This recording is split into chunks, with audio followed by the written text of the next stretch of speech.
About a year ago, I made a video about Ben Shapiro around Thanksgiving, talking about Thanksgiving. That's not good. Okay, hold on. It's always something on this goddamn channel. There we go. Do I look better? Only a little bit. That's good enough for me. That video was very confrontational. Because Ben Shapiro is a very confrontational person. It's kind of his job. But since then, a year has passed, and the times we are living in have gotten even more confrontational. There has never been, I don't think, a more controversial, polarizing point in history for this country. That country being the United States. In case that wasn't clear, I feel like that's a given, right? I just talked about Ben Shapiro and Thanksgiving. This is the United States of America. My point being, right now, there is so much divide and hate and just pure disdain. I mean, we are living in a period of time right now where the President of the United States continuously and actively pits the country against itself. There is hardly a moment, and certainly not a moment in the past year, where the president has said anything positive about the opposing party. He does so with the desire for these two halves of the country to hate each other. And that is, I don't care who you are, that is un-American. That's not just un-American, that's just straight up, that's just bad. That's just not a good thing for society of any kind. And it straight up betrays the idea of the country itself. It is called the United States of America. We should be united, and yet we are maybe more divided than ever before. Which is why this Thanksgiving, I'm going to be doing the opposite of what I did last Thanksgiving. I am not going to be confrontational. I am not going to talk about things that I don't like or that I disagree with. I am not going to focus on the things that make us different. Because when you focus on the things that make us different, you become hateful. You become angry. You want more than just change. You want violence. You want action. And that leads to the dark side. I'm running out of water and my throat's getting sore for some reason, so I'm gonna have to take a trip for that. Not excited for that. Just started recording. Why does this have to happen to me? Why does this stuff have to happen to me? Why does this stuff only happen to me? I'm very sad right now. Which is why I'm making this video. We don't have time to be sad on this planet. We don't have time to feel negative emotions. Even though negative emotions are healthy for you, but we don't have time for that shit right now, alright? We're gonna eat the big bird, and we're gonna all sit together with people that we never see ever. Our family. And we're gonna like it. We're gonna talk, we're gonna be thankful, and that's the way it's gonna be, because that's just the way it is. I guess, apparently. I'm gonna get more water. So, if you would be willing to entertain me and my potentially foolish hopefulness, I would like you to please get yourself a drink. I personally have myself a very dramatic mug of cold water, but I like the aura that it gives me. I emanate sort of a sense of somebody who might know what they're talking about, when in all actuality, I do not. I drink too much. So I already have this thing of water. It's almost empty, so I'm not that gluttonous for water. It's a sentence no one's ever said. I had a point. What was I saying? I don't know. Join me. That's what I was saying. Not in the creepy cult, not in a cult way. Just join me. Where we take a break from us versus them, from that person versus this person, from all of it. And Instead, we talk about the times in history where presidents of the United States of America from opposing political parties who actually ended up becoming, one way or another, before or after presidency, or during, who were friends. And by the end of this video, the only influence I want to have imprinted onto you is not a political one, is not, a belief about anything other than let's all just be a little nicer to each other.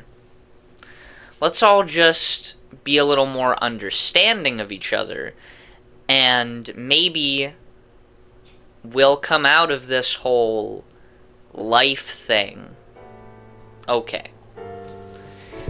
Are you okay with that? Do I need to dispel any more things? Okay, good, because let's talk about Bill Clinton.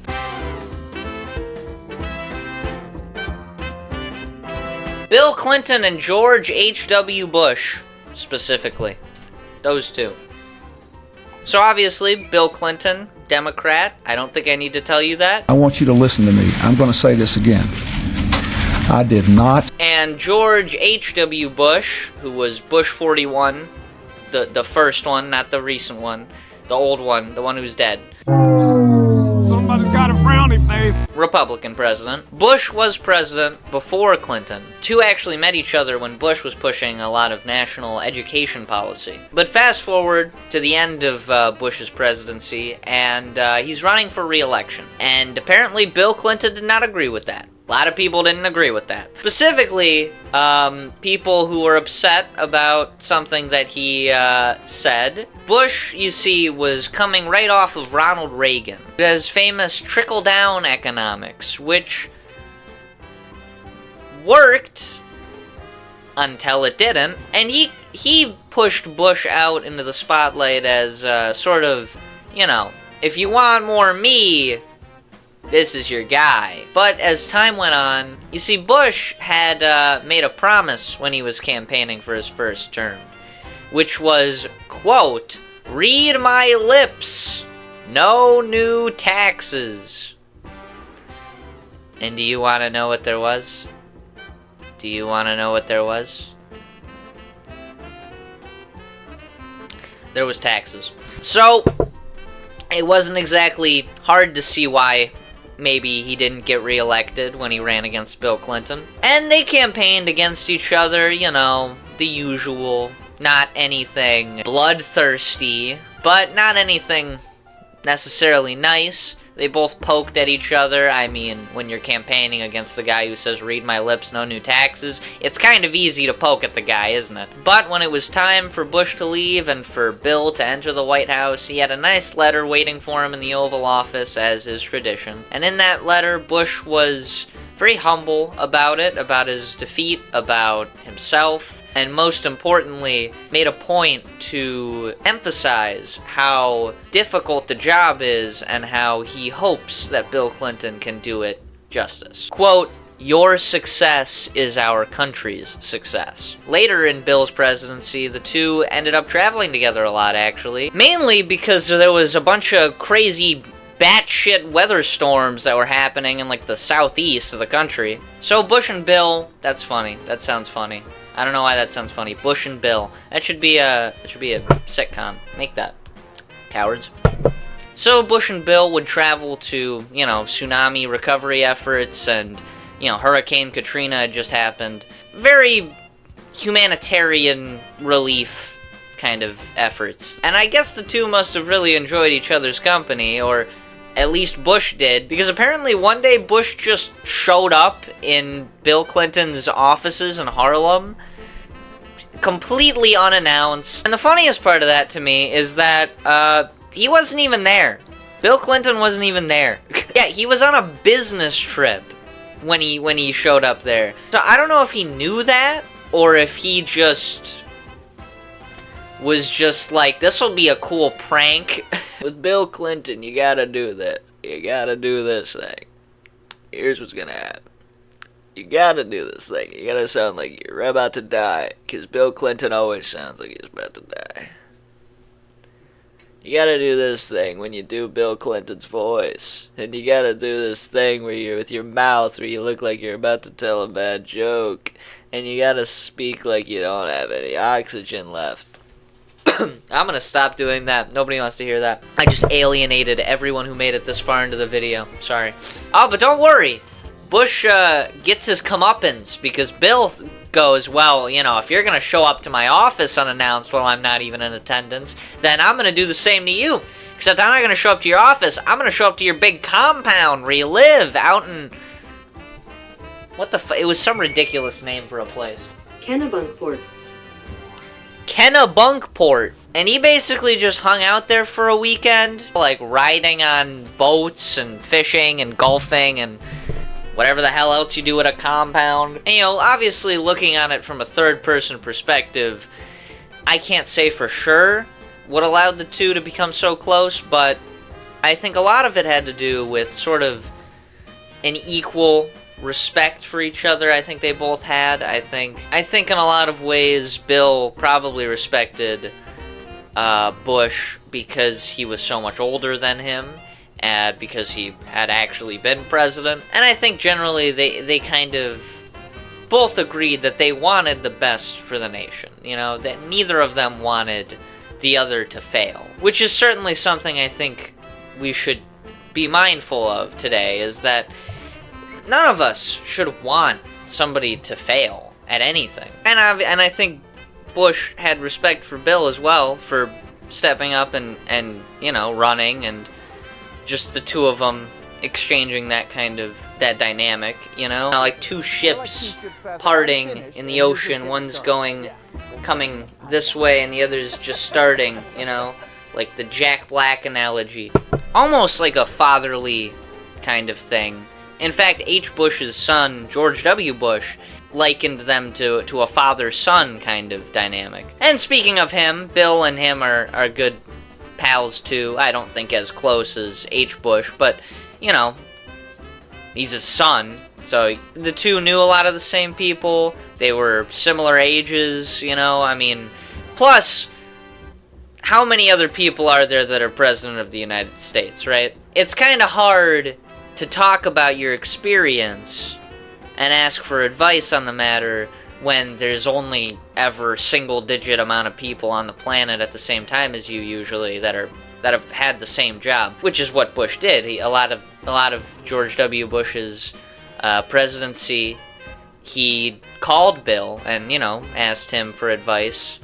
I don't know how much of it followed, but, you know, I mean, if you're on the phone with somebody, if you just call somebody, you gotta be close, right? And even still now, long after H.W. Bush passed and Bill and Bush are both really old men, they still do things together. They still go on shows and talk about being president, talk about what they did, talk about what should happen next. You don't see any other former presidents do that. You didn't see Obama and Trump hanging out when Joe was president. And you're certainly not going to see any of that right now when he is president. But moving on from some of the most recent presidents, we're going to go back to some of the first. Literally. Second and third.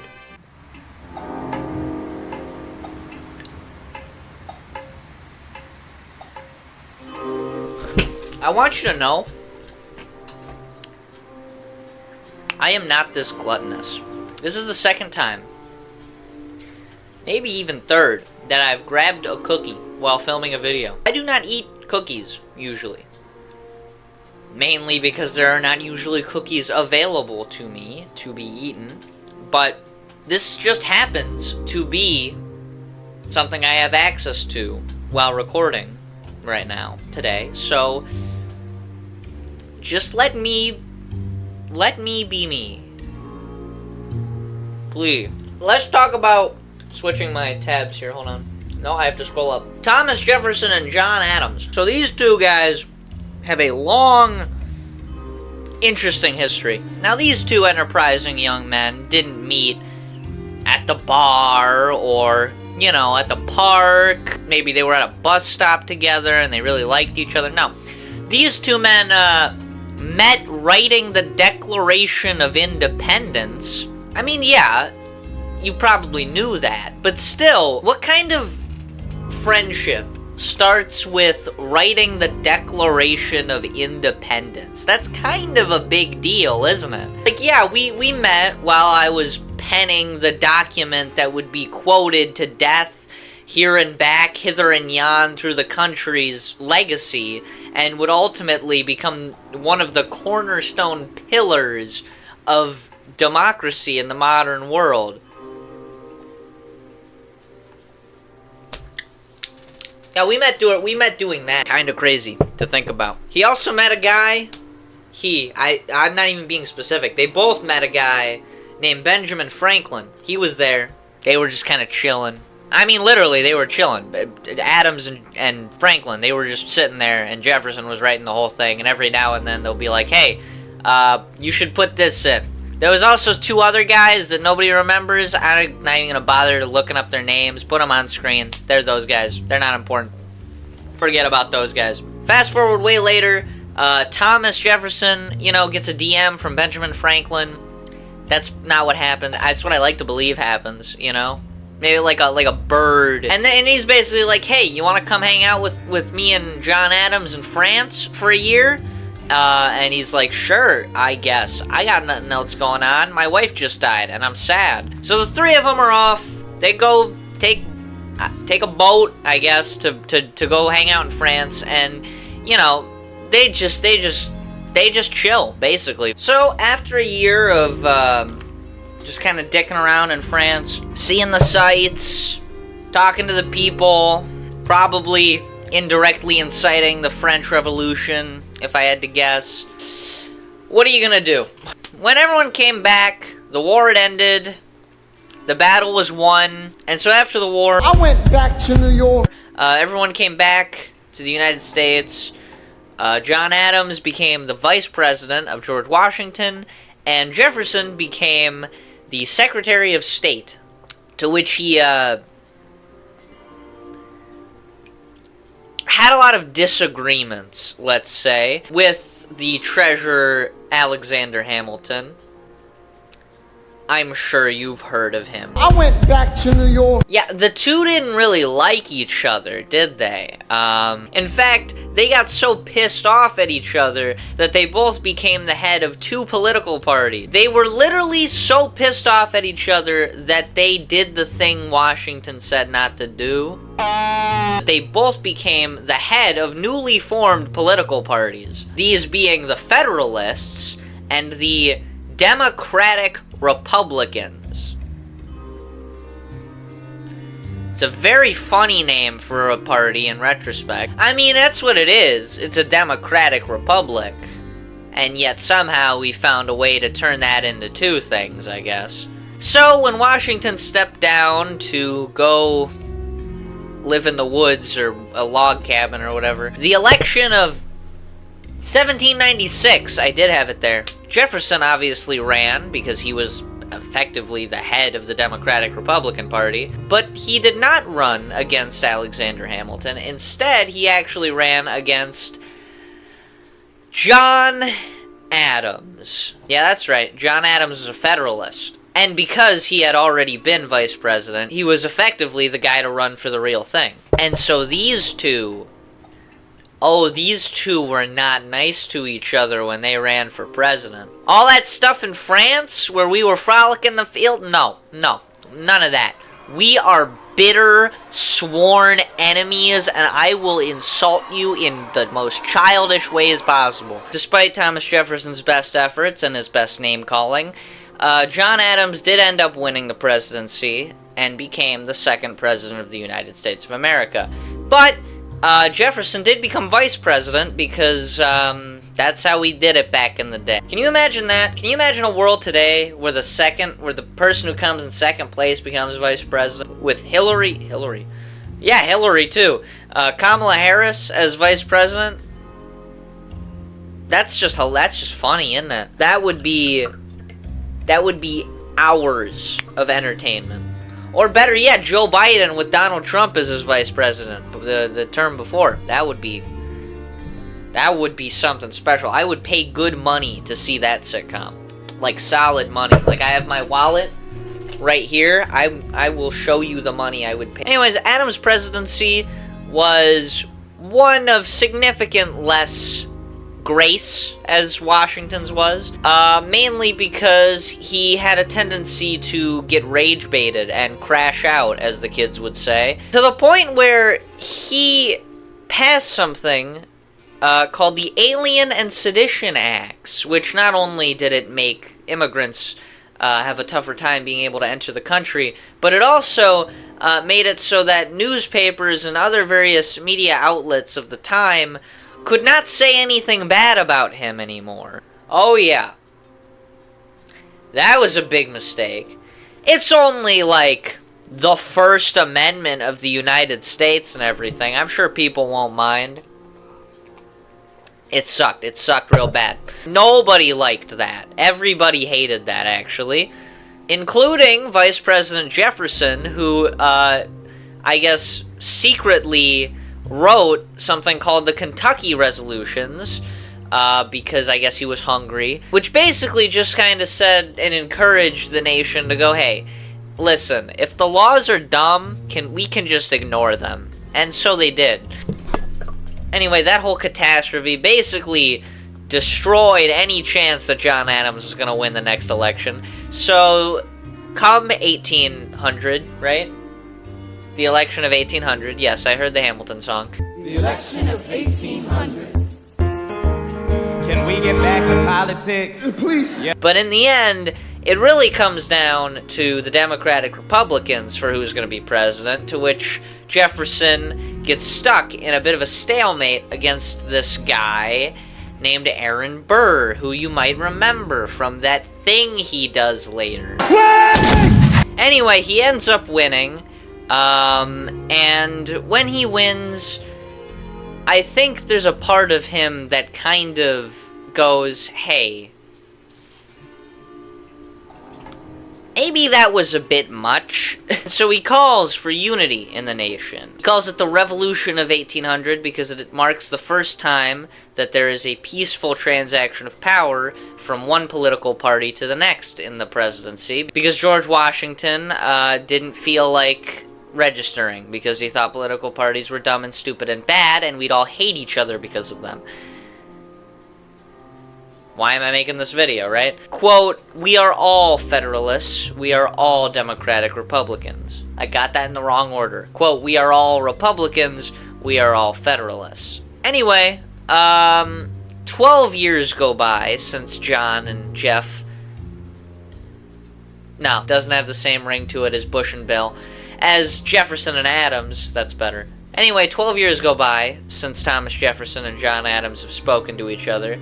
And Jefferson is out of the White House, obviously, and the two of them start talking again, you know? They start hanging out, they start writing to each other again, and ultimately go back to being good friends that they once were till the day that they die. The same day that they die.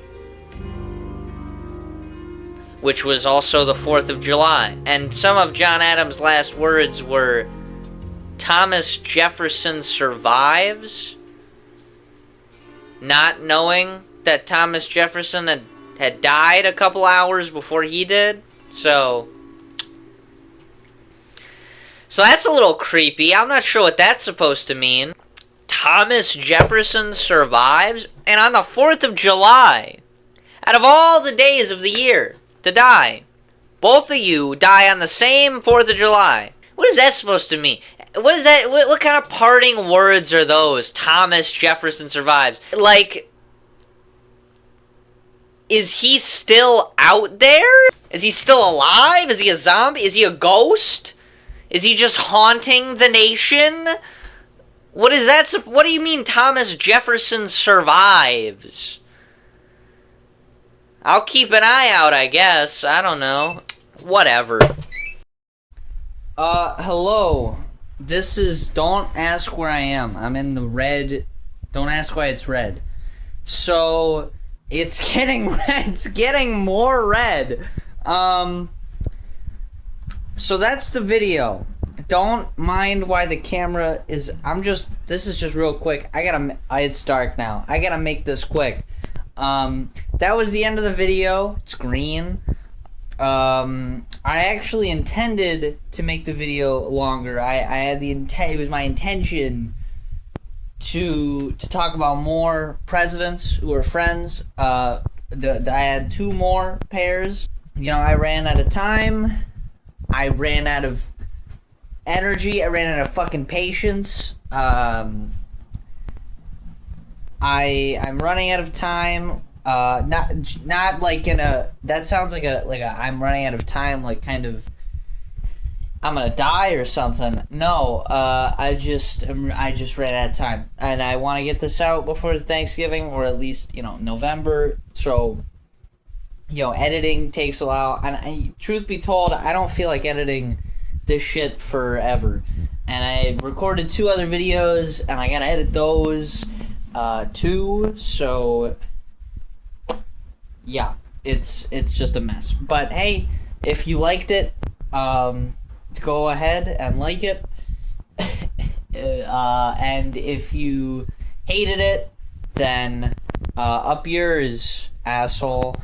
Let me know in the comments so I can read them and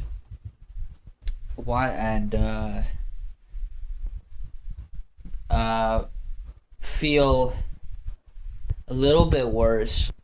Yeah, so, oh god, I shouldn't go over here. It's darker, and you can't see me. I'm sorry for recording this on my phone. I really don't know why I'm doing this.